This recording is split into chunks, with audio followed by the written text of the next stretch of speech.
स्वागत है आप सभी का एक बार फिर से आपके अपने YouTube channel race study point में। आज की इस वीडियो में बात करने वाले हैं एनटीपीसी एग्ज़ाम के लिए जो जो क्वेश्चंस साइंस से बहुत ज़्यादा पूछे जाते हैं। आप लोगों को सभी को पता है एनटीपीसी एंड ग्रुप डी, और जिसके एग्ज़ाम 28 तारीख से होने वाले हैं। तो हर डेट में आज से हम एक सीरीज स्टार्ट कर रहे हैं। 28 तारीख तक हम साइंस के हर टॉपिक पर एक वीडियो लेकर आएंगे जिसमें हम क्वेश्चंस करेंगे उस टॉपिक से रिलेटेड। तो आज का हमारा टॉपिक है विटामिन से रिलेटेड। तो विटामिन के हम टॉप 20 क्वेश्चंस को डिस्कस करेंगे जो कि प्रीवियस ईयर में पूछे गए हैं। तो चलिए वीडियो को शुरू करते हैं। सबसे पहला हमारा क्वेश्चन जो है तो वो कौन सा है, वो है विटामिन की खोज किसने की थी। तो विटामिन की खोज जो की थी वो, इसका ऑप्शन बी ऑप्शन सही है, सी फंक ने की थी विटामिन की खोज। और कब की थी तो थी 1911 में। 1911 भी मिलता है कहीं, किसी किसी बुक में 12 भी मिलता है। तो आपको यदि 1911 दिया हो तो 1911, 1912 दिया हो तो 1912 आप टिक कर सकते हैं, ठीक है। फिर और विटामिन जो शब्द है, विटामिन, ठीक है, विटामिन जो शब्द है वो दो शब्दों से मिलकर बना है, वीटा प्लस अमीन, ठीक है। क्या है? वीटा प्लस अमीन। वीटा का मतलब होता है लाइफ और अमीन का मतलब होता है एमिनो एसिड। तो आपको ये याद रखना है और ये क्वेश्चन आपके लिए मोस्ट इम्पॉर्टेंट है आपके एग्ज़ाम के लिए। तो क्वेश्चन को एकदम समझ लीजिए, ठीक है। अगला क्वेश्चन हमारा है विटामिन ए का रासायनिक नाम क्या है। तो विटामिन ए का जो रासायनिक नाम है वो है रेटिनॉल। इसका बी ऑप्शन सही है, ठीक है, बी ऑप्शन सही है इसका, ठीक है। क्या है नाम? रेटिनॉल है, ठीक है। फिर हमारा जो अगला क्वेश्चन आता है वो है हमारा किस विटामिन की कमी से रक्त का थक्का नहीं बनता है। तीसरा क्वेश्चन है हमारा, तो किस विटामिन की कमी से रक्त का थक्का नहीं बनता है। तो इस क्वेश्चन का जो आंसर है वो बी ऑप्शन है। कौन सा? बी ऑप्शन इस क्वेश्चन का सही है। विटामिन के की कमी से रक्त का थक्का नहीं बनता है। और विटामिन के जो है वो वसा में घुलनशील विटामिन है। विटामिन दो प्रकार की होती है, फैट सेलेबल एंड जल में घुलनशील या वाटर सेलेबल।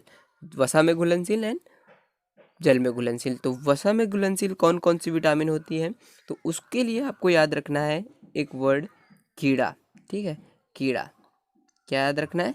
कीड़ा। और जल में घुलनशील विटामिन के लिए आपको क्या याद रखना है, तो सिर्फ चाबी याद रखना है, ठीक है, चाबी। चाबी से चा से सी और बी से बी, ठीक है।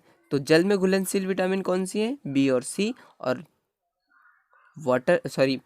वसा में घुलनशील विटामिन कौन कौन सी है, तो वो है कौन सी? विटामिन के, vitamin D, vitamin E, vitamin A. तो इससे आप याद रख सकते हैं। फिर अगला क्वेश्चन हमारा है क्वेश्चन नंबर 4 कि विटामिन के का रासायनिक नाम क्या है। तो विटामिन के का जो रासायनिक नाम है वो क्या है, तो वो है नाइथोक्विनोन। क्या है? नाइथोक्विनोन। तो इस क्वेश्चन का ऑप्शन ए ऑप्शन सही है, तो जिसको आपको याद रखना है। और ये भी क्वेश्चन आपके एग्ज़ाम के लिए मोस्ट इम्पॉर्टेंट है, तो इसको आपको याद रखना है, ठीक है।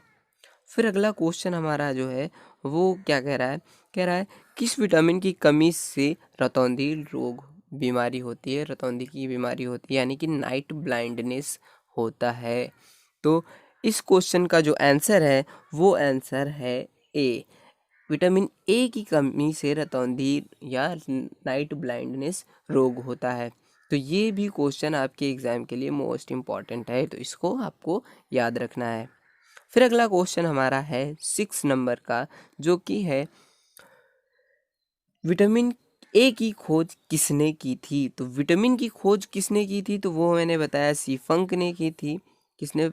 सी फंक ने की थी। और विटामिन ए की खोज किसने की थी, तो हॉपकिंस ने की थी, ठीक है।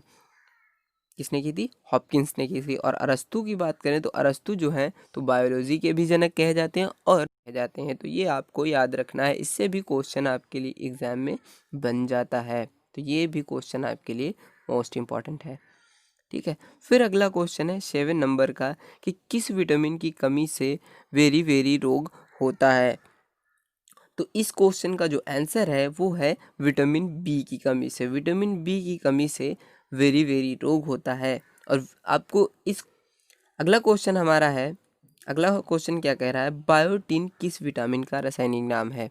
बायोटिन जो है वो किस विटामिन का रासायनिक नाम है? तो वो है, इस क्वेश्चन का आंसर जो होगा वो होगा हमारा ए ऑप्शन, विटामिन B7 का रासायनिक नाम क्या है? तो वो है बायोटिन। ठीक है, तो इसको आपको याद रखना है। ठीक है, फिर आता है 9 नंबर क्वेश्चन कि जल में घुलनशील विटामिन। तो इस क्वेश्चन का मैंने आंसर आपको बता दिया है कि जल में घुलनशील विटामिन कौन कौन सी हैं।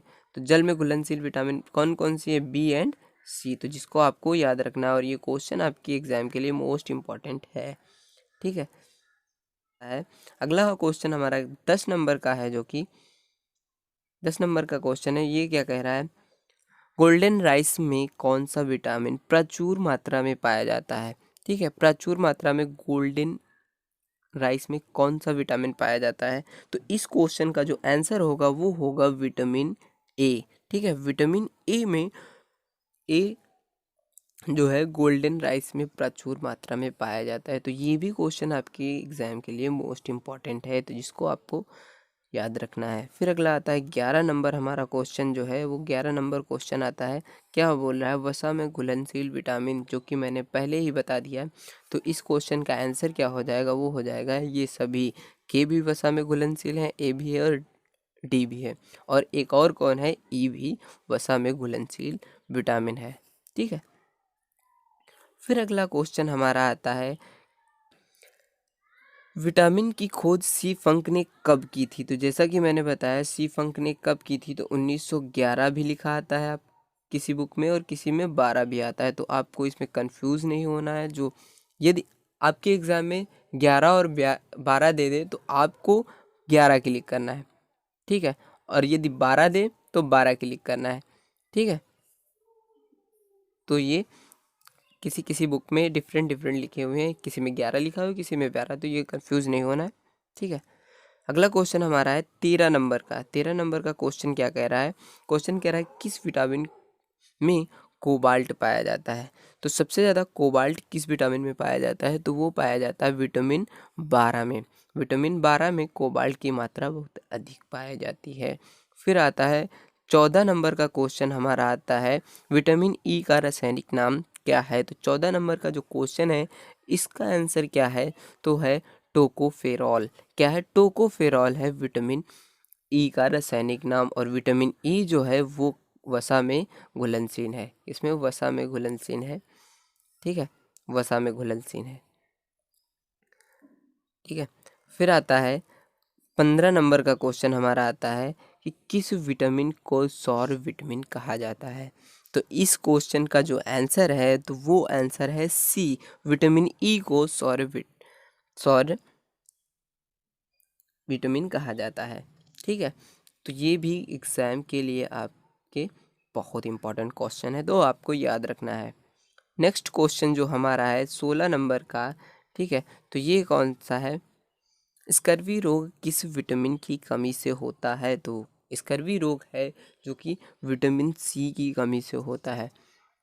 ठीक है, तो इस क्वेश्चन का ऑप्शन सी सही है, और ये भी क्वेश्चन आपके लिए इम्पॉर्टेंट है एनटीपीसी एग्ज़ाम के लिए। और एनटीपीसी एग्ज़ाम के लिए आपको जितने भी क्वेश्चन करा रहा हूँ वो सारे आपके एग्ज़ाम के लिए मोस्ट इम्पॉर्टेंट हैं।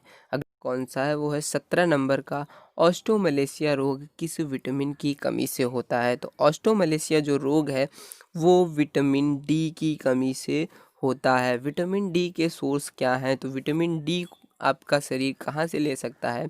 तो सूर्य के प्रकाश से आपको विटामिन डी मिलती है। ठीक है, जिसको आपका शरीर ही संश्लेषित करता है, शरीर ही बना सकता है। ठीक है, किससे? आपकी त्वचा से। ठीक है, फिर आता है 18 नंबर क्वेश्चन कि मानव शरीर में विटामिन ए का संचय कहाँ पर होता है? तो मानव शरीर में विटामिन ए का जो संचय है वो कहाँ पर होता है? तो वो होता है यकृत में। तो इस क्वेश्चन का जो आंसर है वो है ए ऑप्शन सही है। ये भी क्वेश्चन आपके एग्जाम में पूछा गया है प्रीवियस ईयर में, तो इसको याद रखना है। फिर हमारा अगला जो 19 नंबर में क्या कह रहा है? किस विटामिन की कमी से अंगघात होता है? तो किस विटामिन की कमी से अंगघात होता है? तो इस क्वेश्चन का भी आंसर कौन सा है, बी ऑप्शन सही है। ठीक है, विटामिन ई की कमी से अंगघात हो सकता है, होता है। ठीक है, तो ये भी क्वेश्चन आपके एग्जाम में पूछा गया है क्वेश्चन। ठीक है, ये भी आपको याद रखना है। फिर अगला क्वेश्चन है हमारा विटामिन, लास्ट है क्वेश्चन और 20 नंबर का क्वेश्चन है। तो क्या कह रहा है, कह रहा है विटामिन B9 का रासायनिक नाम क्या है। तो विटामिन B9 का रासायनिक नाम जो है तो है फॉलिक अम्ल। क्या है, फॉलिक अम्ल है विटामिन B9 का रासायनिक नाम। तो आज की इस वीडियो में बस इतना ही। वीडियो पसंद आई हो तो वीडियो को लाइक करिए, चैनल पे नए हैं तो चैनल को सब्सक्राइब करके बेल आइकन को ज़रूर से प्रेस करिए, जिससे आने वाली हर वीडियो की नोटिफिकेशन आपको समय से मिल जाए।